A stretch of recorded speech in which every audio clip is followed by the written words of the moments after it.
قدرمنو معززو مینوالو نن یو ځل بیا زه عطاالله وردګ ستاسو په ترنج چوپړ کې زیږم څنګه چې تاسو ته معلومه ده په دې خپرونه کې موږ د شعر او شاعرۍ سره تړلي ادبي ملګرو سره ناسته کوو. په نننۍ خپرونه کې را سره میلمه یون یوسفزی ده. دې ته په خپله خپرونه کې ښه راغلاست وایي. سلام علیکم ورو په خیر راغلی. ډېره زیاته مننه، خوشحاله اوسئ. وردګ صاحب سلامونه تاسې ته او ستاسې د کمرې له لارې ټولو لیدونکو ته سلامونه وړاندې کوم په دې هیله چې ښه به اوسي، دغه وخت به یې په خیر پیل کړی وي او تر دې دمه بیا رسولی وي. یوسفزی صاحب که چېرته موږ ته یو شعر ډالۍ کړئ. ډېره مننه، خوشحاله اوسئ. لومړی به 2 بیتونه ووایم، بیا به راشم غزل ته. بیتونه څه په دې ډول دي وایي چې نه مین یې او نه مینه کوي، چې نه مین یې او نه مینه کوي، د څه لپاره دې بیا رنګ وهه. تا خو ویل چې ما ونه پېژندې، تا خو ویل چې ما ونه پېژندې، د څه لپاره دې بیا زنګ وهه. اوس راځمه غزل دی، په دې ډول دی چې نوی مې لیکلی دی. ما نو هسې میکده بدناموله، ما نو هسې میکده بدناموله، ما نو هسې عقیده بدناموله. زما ټول کارونه هغسې ګډ وډ، زما ټول کارونه هغسې ګډ وډ و، ما نو هسې زمانه بدناموله. ته خفه وې غږ د ستوني کې بند بند و، ته خفه وې غږ د ستوني کې بند بند و، ما نو هسې شبکه بدناموله. بیا وایي عادتونه ټول زما د لالي بد و، عادتونه ټول زما د لالي بد و، ما نو هسې بیا حجره بدناموله. ټوله شپه یې د چا یاد کې کړله تېره، ټوله شپه یې د چا یاد کې کړله تېره، ما نو هسې بیا ویده بدناموله. یون له وخته له هغې لورې ځواب و، یون له وخته له هغې لورې ځواب و، یون نو هسې بیا هغه بدناموله. واقعا ډېر ښایسته، ډېر ښایسته غزل و. سره به مونږ یوسفزی صاحب سره به مونږ نورې پوښتنې هم کوو. هیله من خپرونه تر پایه پورې وګورئ. یوسفزی صاحب څونه وخت کېږي چې شعر شاعرۍ ته مو مخه کړې ده؟ ډېره مننه، خوشحاله اوسئ. داسې دقیق وخت بیا راته نه وي معلوم، خو له ډېر کوچنیوالي له شعر او ادب سره مې مینه وه او له هغې وخته مې دغه څارله، لوستله، اورېدله مې.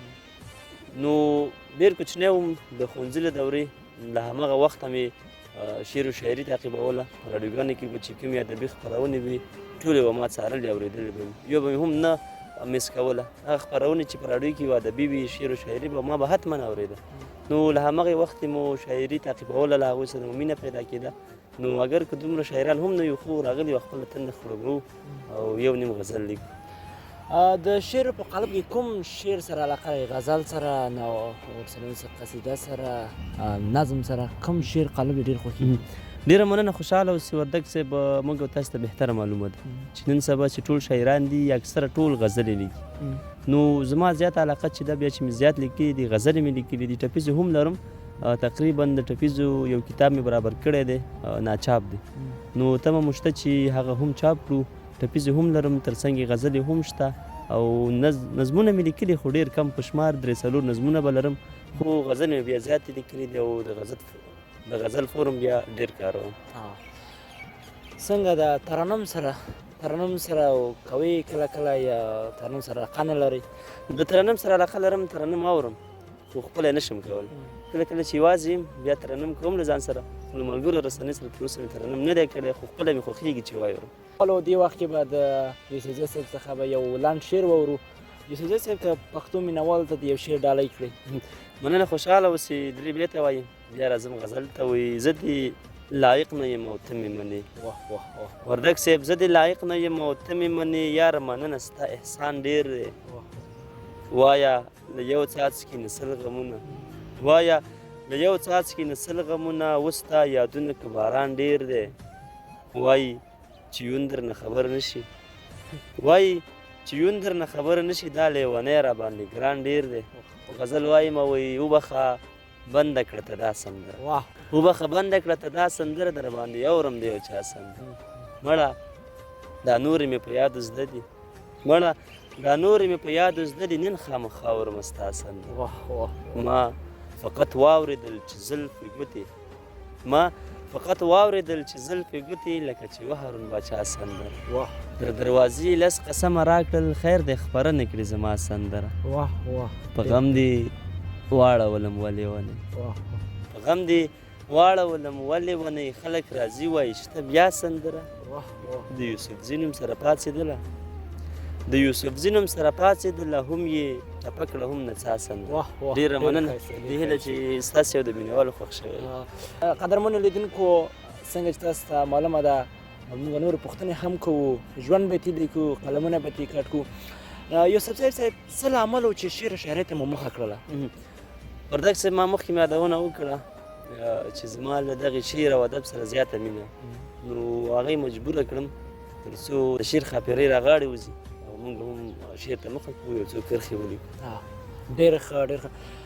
یوسف صاحب که تاسې په لنډ ټکي ته ووایئ د کره کتنې لپاره د خپل شعر وړاندې شوی ده تر اوسه پورې؟ داسې ادبي غونډو او نورو ځایونو کې کره کتنې ته نه دی وړاندې شوی، خو ځینې غزلې مې یو نیم ملګرو ته ښودلي، خو داسې شعر کې زه استاد نه لرم، نه مې چاته شعرونه وړي، فقط یو نیم غزل مې یو دوه ملګرو ته ښودلی، هغه مې یوازې پرې نظر ورکړی دی چې ښه دی او دوام ورکړئ، خو نور داسې کره کتنې ته تر اوسه زما کوم غزل نه دی وړاندې شوی او هیلهمند یم چې وړاندې شي، ځکه په ټولنې سره شریک نه شي دا غزل، هغه زما نیمګړتیاوې، هغه نقاط چې هغه په شعر کې نوي په کار راشي، هغه زما اصلاح نه شي، نو زما شاعري مخکې نه شي تللی. نو زه هڅه کوم چې خپل غزل کره کتنې ته وړاندې کړم او ادبي ملګري پرې نظر راکړي. یوسفزی صاحب د کوم شاعر شعرونه مو ډېر خوښېږي او د کوم شاعر شعرونه ډېر اورئ؟ شعرونه خو د ټولو شاعرانو اورم، چې مشخص به هغه څوک نه وي چې زه یې ډېر وڅارم تعقیب یې کړم، خو ټول شاعران اورم، هغه څوک چې ښه شعر لیکي، د وطن درد پکې وي، موږ پکې خپل ځان وینو، هغه ډېر لولم اورم او همغه څارم. په اوسنیو شاعرانو کې د کوم شاعر ډېر خوښېږي؟ کولی شي نوم یې راته واخلئ؟ اوسنیو شاعرانو کې خو ډېر شاعران دي، ټول لولو، کو بیسودوال صاحب وي، تر څنګ یې زموږ مشر کاروان صاحب وي، درویش روخان صاحب وي، داسې ډېر شاعران. نو د ټولو شاعري ګورو، نو اوس په دې وروستیو کې چې زموږ رسنیز ملګری هم دی، نو شاهد قمر د هغې غزلې لولو اورو، نو ښه شاعري کوي. نو شاعران ډېر دي، د ټولو شعرونه لولو، خو ځینې شاعران چې بیا ډېر ښه غزلې لیکي، نو هغه بیا ډېر څارو، ځینو ملګرو بیا هغه غزلې چې ښه غزلې وي، پر موږ ښه لګېږي، کیف او مزه پکې زیاته وي، نو هغه بیا له ځان سره ساتو، سکرین شاټ یې هم اخلو. مننه. قدرمنو معززو کتونکو، یوسفزی صاحب څخه به دې وخت کې بل شعر هم اورو او ستاسو نه هیلهمن یم چې خپرونه له موږ سره وګورئ. یوسفزی صاحب که یو بل شعر موږ ته ډالۍ کړئ؟ مننه. زه به درته ووایم یو بل غزل: خبره ښه وه په قراره ښه وه، خبره ښه وه په قراره ښه وه، په محبت کې بیا ترداره ښه وه. یوسفزی ستاسې کونړ سم جنت، یوسفزی ستاسې کونړ سم جنت و، هوا یې زموږ له ننګرهاره ښه وه. او بیا نور بیتونه داسې دي چې پوره غزل دی، خو ماته همدغه بیتونه زده دي چې ټولې ستا خطاوې به راشاته، غم د دې دنیا به یوې خواته کړم، غم د دې دنیا به یوې خواته کړم، ټولې ستا خطاوې به راشاته کړم. داسې که کرنه غږېدې راته، داسې که کرنه غږېدې راته، زه به په غږ ځواني مې راته کړم. وه غربته نور به زما څه وکړي، وه غربته نور به زما څه وکړي، یونه غږ دې اورمه ډېر ښه لګي، یونه غږ دې اورمه ډېر ښه لګي، څه وکړم راډیو درپسې ماته کړم. ډېر ښه. په رنګونو کې د کوم رنګ خوښېږي او ولې؟ په کالیو کې ښایي په رنګ کې کوم رنګ دی خوښېږي؟ عموما رنګ چې وي، عموما رنګونو کې بیا زما زرغون یعنې شین رنګ زیات خوښېږي. ولې؟ دا د رنګ مې ځکه خوښېږي وردګ صاحب چې دغه زرغون رنګ یعنې شین رنګ انسان ته د خوشحالۍ احساس ورکوي، نو دا د طبیعت رنګ دی او دا پر هر چا ښه لګېږي. نو زه پوره باوري یم او شاهدان به مې دغه لیدونکي چې زرغون رنګ د ټولو خوښېږي. دغه څوک چې زموږ اوس غږ اوري موږ ویني، دوی به هم دغه رنګ خوښېږي، ځکه دا هغه رنګ دی چې دا ځانګړې ښکلا لري، کشش لري، خلکو نظر، د خلکو فکر، د خلکو احساس جلبه هر څه ځان ته کشوي. نو دا یو ډول کشش لري، دا هغه رنګ دی چې د خلکو پر شونډو مسکا راولي. په طبیعت کې چې موږ تاسې هم داسې په شنه ساحه کې کینو، موږ تاسې ډېر راحت احساس کوو، خوشحالۍ احساس کوو، نو په دغه وجه هم دغه رنګ زما زیات خوښېږي.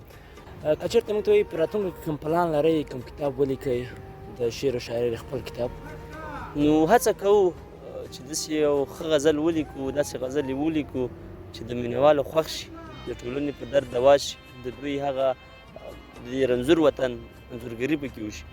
نو هڅه کوو چې تر دغې حده ورسېږو، خپل غزل او شاعري تر دې حده ورسوو، نو حتما کتاب به چاپو انشاءالله. خو اوس مهال ورته دومره بیړه نه لرو او هڅه هم نه کوم چې تر څو شعر نه وي پوخ شوی، ملګرو نظریات نه وي ورکړي، ډاډه شوی نه یم، پوره باوري شوی نه یم چې زما غزل اوس د دې جوګه دی چې ټولو خلکو ته ورسېږي. هغه وخت به بیا موږ کتاب چاپ کوو، خو اوس پلان نه لرم نږدې وختونو. مینوالو د یوسفزۍ صاحب څخه به یو بل شعر واورو. یوسفزۍ صاحب ته یو بل شعر موږ ته ډالۍ کړی ده. ولې نه، په دواړو سترګو دي چې هغه ورکه ده خو هیره رانه نه ده. واه واه واه. هغه ورکه ده خو هیره رانه نه ده، یو بدرنګه مې د زړه کور کې ډېره ده. زار قربان خو هسې نه کوم لالیه، زار قربان خو هسې نه کوم لالیه، دا بدرنګه په خدای بل ډول خوږه ده. واه واه. اوس راځمه غزل وایم. بل ډول حیرانه شوه او تره شوه، بل ډول حیرانه شوه او تره شوه، نن چې مې راتلو باندې خبره شوه. ډېرې زما غوسې زغملې دي، ډېرې زما غوسې زغملې دي، نن ولې په ټوکو مروره شوه. څه وایي په بل باندې مینه ده، څه وایي په بل باندې مینه ده، ما ته خو قسم باندې منکره شوه. یون بلا وهلې راته وویل، یون بلا وهلې راته وویل، دا کیسه ښه بیا لکه له سره شوه. یون بلا وهلې راته وویل، یون بلا وهلې راته وویل، دا کیسه ښه بیا لکه د سره شوه. مننه، راځمه نور 3 بیتونه وایم. وایي عمر د کم دی دا سندرې مناسبې نه دي، عمر د کم دی دا سندرې مناسبې نه دي، دا ستا په خوله ځینې خبرې مناسبې نه دي. انځور یې ښکل کړ تر سینې کلک کړ ویې ویل، انځور یې ښکل کړ تر سینې کلک کړ ویې ویل، راشه خوږې کیسې له لرې مناسبې نه دي.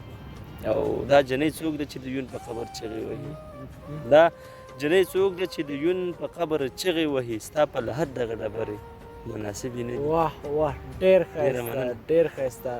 قدرمنو لیدونکو، خدای دې کړي چې ستا دا شعرونه ستاسو خوښ شوي اوسي. نو یون صاحب څخه به په اخره کې پوښتنه کوو، پروګرام به هم رالنډ کړو. یوسفزۍ صاحب په اخره کې د خپل پیغام له موږ سره شریک کړئ. ډېره مننه، خوشحاله اوسئ. وردګ صاحب، زه دغه پیغام ټول لیدونکو ته وړاندې کړم چې لومړی دوی زده کړې وکړي، تعلیم دې وکړي، ځکه تعلیم هغه څه دی چې موږ او زموږ ټولنه کولی شي له نورو ټولنو، هېواد مو له نورو هېوادونو سره سیال کړي. نو تعلیم د دې لپاره مه کوئ چې تاسې ته یو څوک ملامته کړي یا د هغې ته ځوابونه ورکړئ یا د پرې پیسې وګټئ. تعلیم د خپل شخصیت د لوړولو په خاطر حاصل کړئ. نو ټولو ته پیغام دغه دی چې لومړی دې تعلیم حاصل کړي، خو بیا دوی ته د تعلیم زمینه نه وي برابره شوي یا دوی نه کوي، نو دوی دې بیا داسې یو څه وکړي چې د خپلې کورنۍ او د هېواد لپاره په ګټه تمام شي، نه دا چې دوی داسې عمل وکړي چې بیا د خپل ځان، د کورنۍ او د هېواد په زیان تمامیږي، د هغوی د اوبو بوج جوړ شي.